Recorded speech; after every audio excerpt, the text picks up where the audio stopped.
দর্শক, নির্বাচনের আরও খবরাখবর নিয়ে আমাদের সাথে যুক্ত হচ্ছেন পাবনা প্রতিনিধি রাজিউর রহমান রুমি। তার কাছ থেকে জানবো সেখানকার ভোটের হাওয়ার খবর। রুমি, কেমন দেখছেন জেলার ভোটের হাওয়া? ভোটার প্রার্থীদের ভাবনার কথা জানান আমাদের। ধন্যবাদ সাব্বির।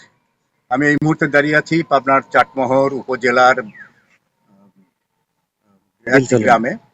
তো এই গ্রামে এসে আমার দেখা পেয়ে গেছি আমরা পাবনা ৩ আসনের, পাবনা, চাটমোহর, ভাঙ্গুড়া এবং ফরিদপুর আসনের, পাবনা ৩ আসনের আমাদের জাতীয়তাবাদী ক্যান্ডিডেট কৃষিবিদ হাসান জাফির তুহিন, উনি আমাদের সাথে যুক্ত আছেন।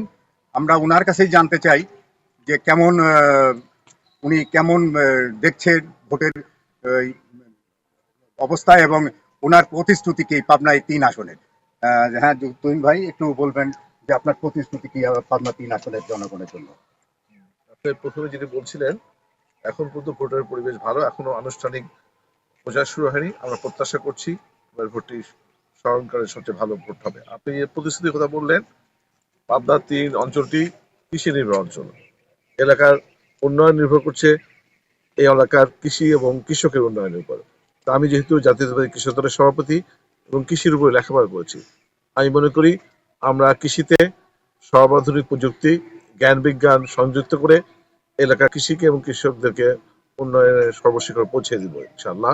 আর মনে করি এছাড়াও আমাদের কৃষির যে ক্রপ ছাড়াও পোল্ট্রি ডেয়ারিজ রয়েছে, ফিশারিজ রয়েছে, এগুলো এই এলাকায় উন্নত। আমি মনে করি যে সবগুলো সার্বিকভাবে আমার থাকবে, প্রতিশ্রুতি থাকবে আমরা এলাকার কৃষকদের সাথে নিয়ে আগামীতে সুন্দর একটি পাবনা ৩ এলাকা গঠন করবো। ধন্যবাদ তুহিন।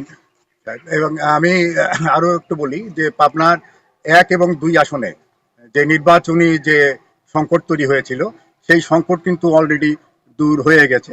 তো এই ছিল আমার কাছে ভোটের সংবাদ। রুমি, ধন্যবাদ আমাদের সাথে যুক্ত হওয়ার জন্য।